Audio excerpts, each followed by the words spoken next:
for leave, which leave was granted, save that I should pursue it at the right time. I believe that this is the opportune time to proceed. Mr. Speaker, an economy cannot be run where there are no payments for work done by the private sector. We've been hearing of the cedi being stable lately, which is good.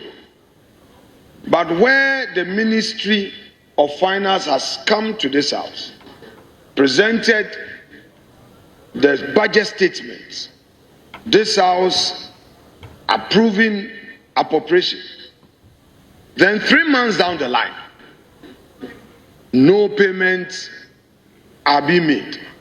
Releases to ministries are delaying. We don't know what the problem is. The roads minister, for instance, is in this chamber. He has to pay contractors. Road fund, payments, they even decapped it. They said no more capping. What is happening? Ministry of Trade and Industry, Ministry of Education. Mr. Speaker, all ministries are complaining. Mr. Speaker, I'm not saying all ministers, I say all ministries. All ministries. But the Honorable Minister of Minority Finance, Leader, with all due respect, yes, Mr. Speaker, the ministries are complaining to you, or they are complaining to the majority leader. Mr. Speaker, They are complaining to all of Mr. Speaker, This man complained to me, this man. Yes. Mr.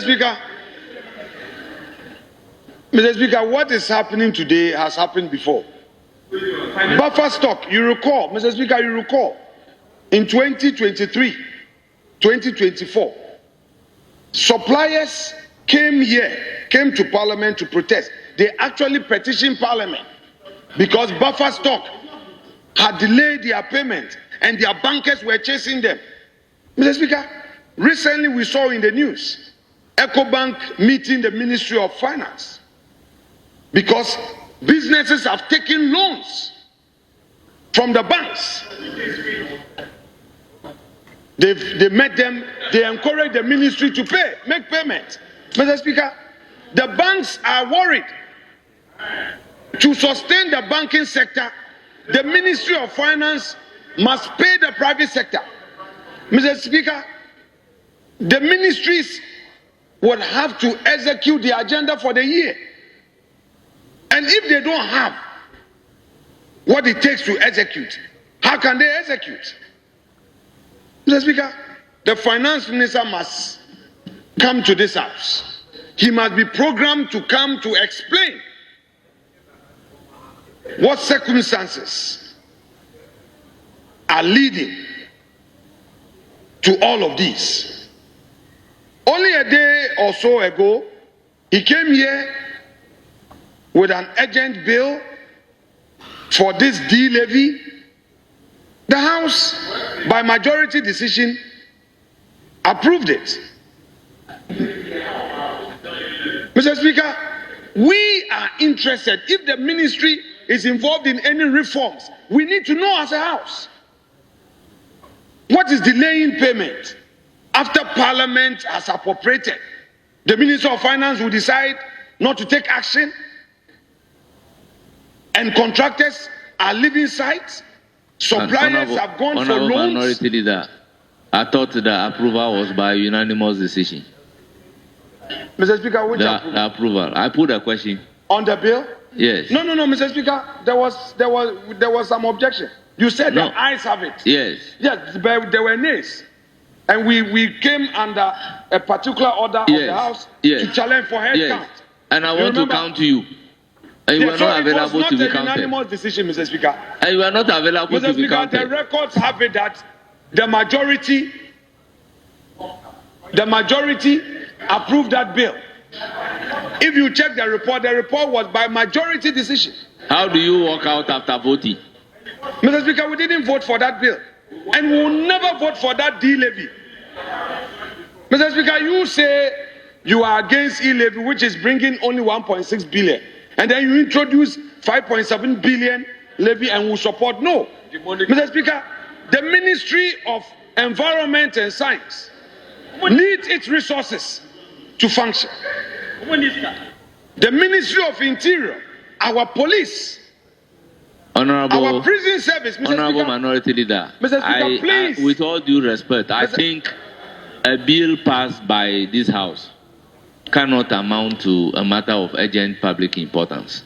Mr. Speaker, I'm not talking about the bill. I Yes, only related to it. Yes, so speak to. I should stay on the actual matter. Yes, stay on but track. Mr. Speaker, there are tangential issues. Please permit me. This is a debate. Don't limit the space. Well, Of if course, you Mr. want to Speaker, raise when the I use matter, debate in this context, if should you understand. want to raise the matter of urgent Speaker, public this is importance, advocacy. it's not open for Very well, Mr. Speaker, debate. that's fine. That's fine. Mr. Speaker, this government came into office riding on the back of the mantra reset. The true meaning of that mantra, resetting Ghana, should not include delay in releases to ministries and agencies. If the ministries have a function to perform, they need resources. And this House has approved resources for the ministries. And the Ministry of Finance is refusing to release these resources. We need to know. Mr. Speaker, we need to know. Mr. Speaker, it's not about how many minutes. This is an important matter. And let's be very careful. Mr. Speaker, what is the negative impact of the actions of the minister on the economy? That we should interrogate. Okay? Mr. Speaker, I do not expect any of us to encourage this. Mr. Speaker, very well, if the Chief Whip wants to come in, I will let him come in. Majority Chief Whip. Mr. Speaker,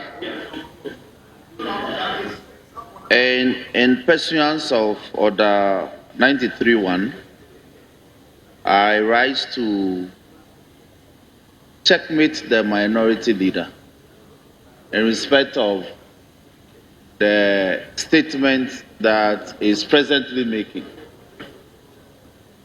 First, the content of the statement is not known to us because you sought your leave to raise a matter of some importance. And so he started. But he's digressing to other matters. So within the terms of the 93.1, 2, 3, and 4, we may have opportunity to comment on the matters that he's raised. But we don't have a copy of what he's raising. So, Mr. Speaker, if he's minded, then yes, then we can be guided. Or as he indicated that we should allow the backbenchers, if you want to go by his interpretation, do you have sufficient copies? Oh, it's okay. Speaker, I thank you for the opportunity. But have you distributed copies? Mr. Speaker, I would give him my copy so that he can make an input. Mr. Speaker, it's been several months since, Mr. Speaker, this House received countless petitions and complaints from local contractors who have executed state-sanctioned projects ranging from road construction to school infrastructure and health facilities, yet have been left unpaid for months. And in many cases, these contractors have not been given answers. These are not speculative claims, Mr. Speaker, they are facts. Certificates for completed works have been duly validated and submitted. Contracts have been honored in full by the service providers. But the Ministry of Finance, which is responsible for disbursing these payments, continuously denying these contractors of their payments. Mr. Speaker, ministries and agencies that had their budgets approved for the 2025 financial year are still struggling because of these delays. Mr. Speaker, of particular mention is that of the Ministry of Roads and Highways. Mr. Speaker, the Ministry of Roads and Highways, including its agency, the Road Fund,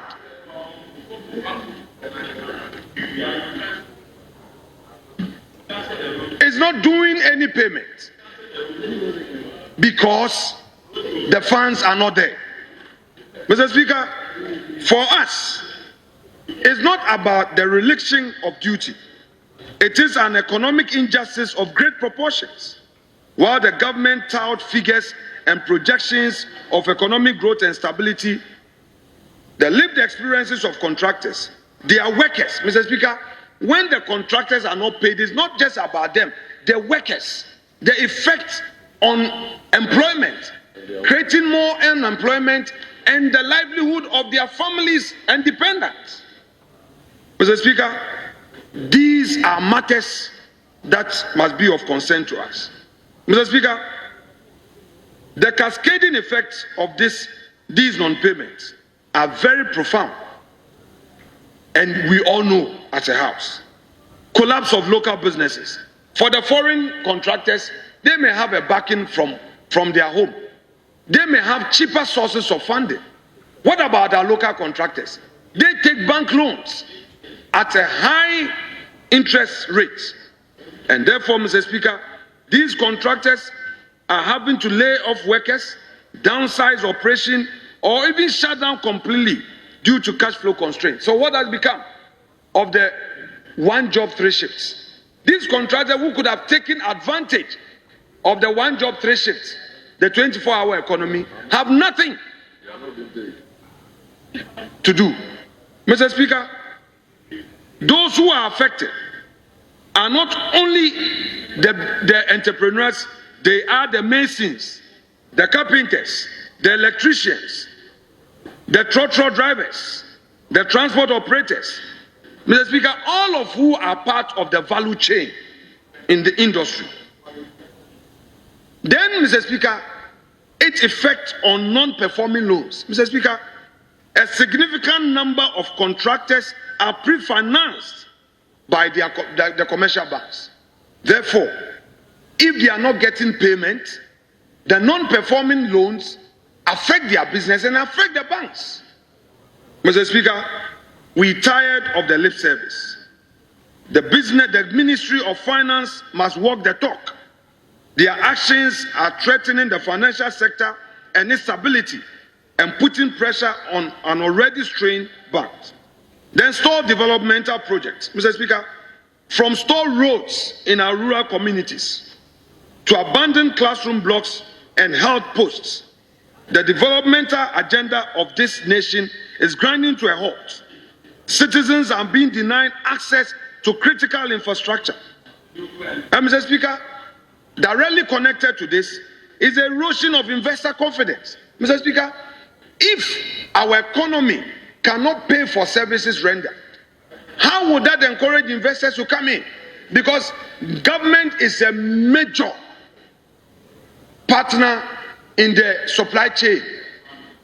Without government, no business can flow.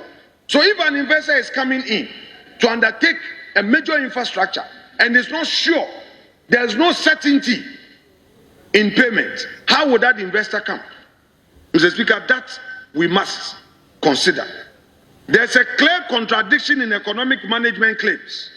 Mr. Speaker, the government continues to insist that the economy is on a path to recovery with improved macroeconomic indicators and restored investor confidence. Mr. Speaker, but that is not what is happening. Whereas you are talking about a stable CD, the crop production, the consumers, if you look at producer price, if you look at foodstuffs, there is likely to be a price inflation because the government is not supporting the Ministry of Agri. Look at the budget. The Ministry of Agri was allocated 1.5 billion cedis. Of this, over 900 million is going into compensation. So government is not investing in production. We are talking about having stability in your currency, but in the area of agriculture, you are not making investment there. So over time, you will get exposed. Over time, those resources, food stuff will not be there. Mr. Speaker, I'm going to give me a copy to respond. No. But I think we are not operating within the rules. Yes.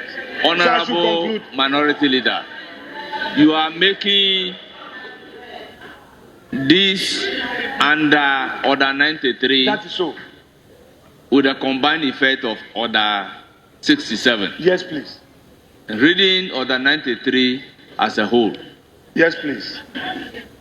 You are not to provoke debate. At all. Yes, sir. But what I am sensing is that the leave granted you is being used as if we are in a political platform. Oh, definitely. No. Debate will be provoked. Oh, okay, Mr. Speaker. By all the assertions that you are making. Oh, okay. So I will want the leave granted you to be used judiciously, Mr. Speaker, by raising the matter of public importance. Mr. Speaker, I take a cue. Mr. Speaker, I've made a promise to myself that I will not be in this give and take. I will take a cue from you and move on the right path. Mr. Speaker, I will take a cue. Mr. Speaker, I would take a cue. Mr. Speaker, my main concern as I bring this matter to our attention is that if care is not taken and the right investment is not made to encourage production, we may end up having to export more, and that would affect the economy the more, and we cannot control it. Mr. Speaker, import the more. Thank you very much. Mr. Speaker, what plans does the Ministry of Finance have to settle these arrears? Why has government continued to initiate new projects without paying for those already executed? Why are the ministries not receiving that which we have already approved for them? Mr. Speaker, I would want to strongly conclude by saying that the true test of economic management lies not in short-term successes. It lies in a long-term comprehensive policy that looks at all sectors of the economy, including timely releases to ministries to enable the minister to function and function well. The Ministry of Finance must tell this nation something. The ministers must rise up to this occasion by letting us know why they remain silent whilst appropriations meant for them have still not been released to them. Mr. Speaker, I thank you, and I shall yield to the request from my colleague, the Majority Chief Whip, to make available a copy of my statement to him for the purposes of his own input in the statement I've just made. Thank you so much, Mr. Speaker, for your kindness. Honourable members, I intend not to open this matter for debate, but once the minister responsible for rules is here, and largely the issue has got to do with payment to contractors, well, I will give you the floor, and after that we'll move to statements. Mr. Speaker, I thank you for the opportunity, and I would have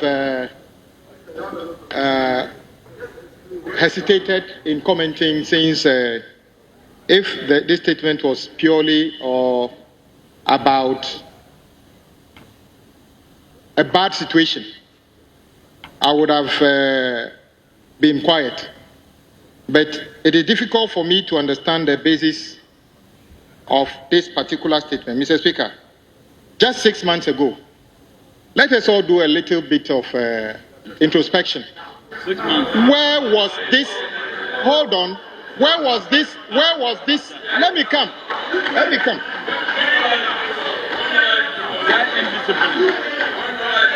Why indiscipline? Honorable John Dako. Why is it? Who come? Mr. Speaker, Let's listen to each other in let's do a silence. little bit of introspection. Why are you running? Few months ago, the prices of foodstuff was going up. Just few months ago, people in this country were complaining almost about everything. Mr. Speaker, few months ago, after implementing planting for food for 8 years. Hold on, because he talked about food. Listen. When you talk, the camera is when you talk, ignore them.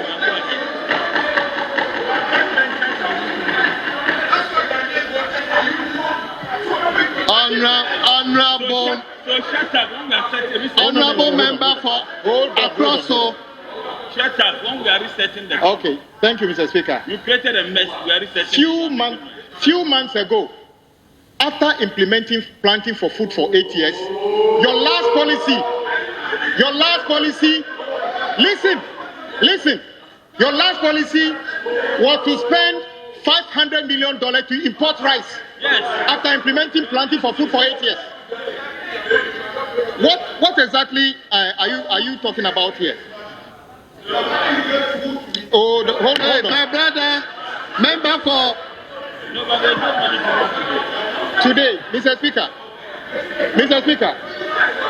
because he actually spoke passionately about why contractors are not paid.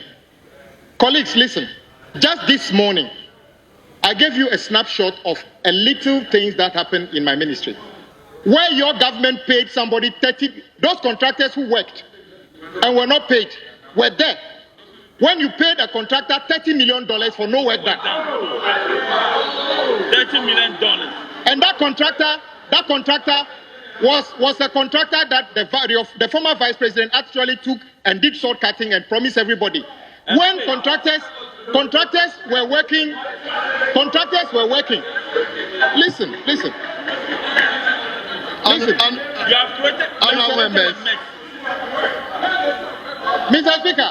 Mr. Speaker, in fact, that is why I am demanding that part of the money that I would have used to pay contractors is the $30 million you gave to a contractor for doing no work. For doing no work. You see, for doing no work. You ignored those. You ignore those who have worked. You ignore those who have worked for up to 21 billion and you didn't pay them. Yet you were paying a foreign contractor $30 million for doing no work. Mr. Speaker, I am 100% in support of the finance minister to audit the payments before we pay. Yes. If I rushed to ask him to pay, the finance minister would have paid additional $14 million to the contractor who you paid the $30 million. For no work done. Will you be happy about that? So indeed, we are going to pay contractors, including the contractors in the minority leaders constituency. The only thing I realize is that you are good at identifying contractors who haven't been paid, but you actually forget to pay them all the time. The contractors working towards Winneba, when was the last time they were paid? Mr. Speaker, I can tell you. Mr. Speaker, I am not a selfish minister. Is it not the Winneba MP? The ecosystem of the economy is not only about road. It is not merely about give me money to pay road contractors. Road contractors exist within an ecosystem. When you actually spent all the monies and expected that we should be in doom so by now, yes, It is the responsibility of the government to keep the lights on. And I am happy that we prioritize and save the situation. So, Mr. Speaker, I can guarantee you contractors will be paid. Contractors will be paid if you were to add, and the difference After auditing. Mr. Speaker, when the leader was speaking, I was quiet. Mr. Speaker, the only thing, Mr. Speaker, the only thing I was expecting the respected minority leader to do is that he should have admitted that whilst they were in power, whilst he was sitting in this chair, the dollar was 16 cedis. Today, the dollar is 12 cedis, 11 cedis, 12 cedis.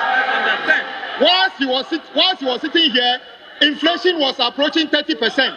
Today, the inflation is about 18%. Whilst he was sitting in this chair, forgetting to pay contractors, almost all contractors stopped work. Even, let me tell you, I am very happy and I want to commend some contractors. Once you fail to pay them and they stop work, I can tell you a number of contractors who have gone back to site. Just believing that NDC will pay. And of course, some of them have gone back to work. So, Mr. Speaker, this cry, Mr. Speaker, this statement, Mr. Speaker, Leader, I'll come back to you. Let me finish. Mr. Speaker, this statement, Mr. Speaker, no, Mr. Speaker, leader, cool down and take it. Yes. Cool down and take it. It's Thursday. Take it smoothly. You understand? Just this morning, I made you happy.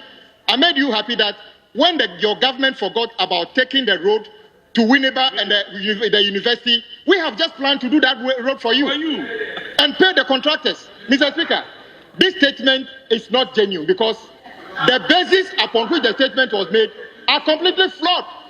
How can you tell the economy is doing bad when inflation is coming down, when the city is performing very well, when prices of foodstuff is coming down, when prices of transportation is coming down? And let me tell you, Mr. Speaker, how can you say we are not paying? When this house, your own friend, the finance minister, came here, and the day he came, he said, I just paid about 1 billion Ghana cedi to Common Fund. NHIS is being paid. Get Fund is being paid. Even the school feeding that became a problem for you, from now, we are paying them. When was the last time you heard? When was the last time you heard a school feeding contractor complaining? When you were sitting here, all that were happening. You understand? Oh, of course. The ones that are your women organizers when they do. Honorable Minister. Yeah, Mr. Speaker. Honorable Minister, I'm afraid to say, Minister, enough is enough. Other than that, my contractors will not be paid. So, Mr.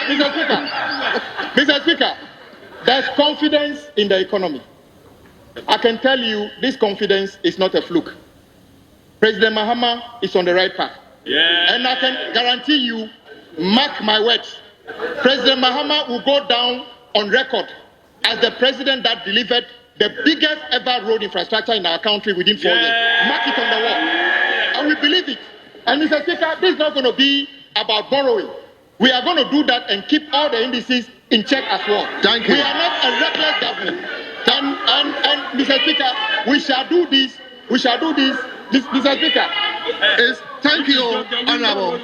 I'm concluding. Just to say that, Mr. Speaker, I agree that, yes, the 21 billion Ghana cedi debt left by the NPP when my good friend was sitting in this chair, we shall begin paying them when we finish auditing. Yeah.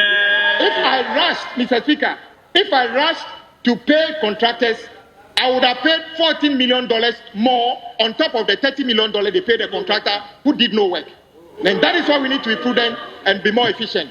Road Ministry is not an island in the economy. We are part of the ecosystem, and we shall do the right thing for the people of this country. Thank you.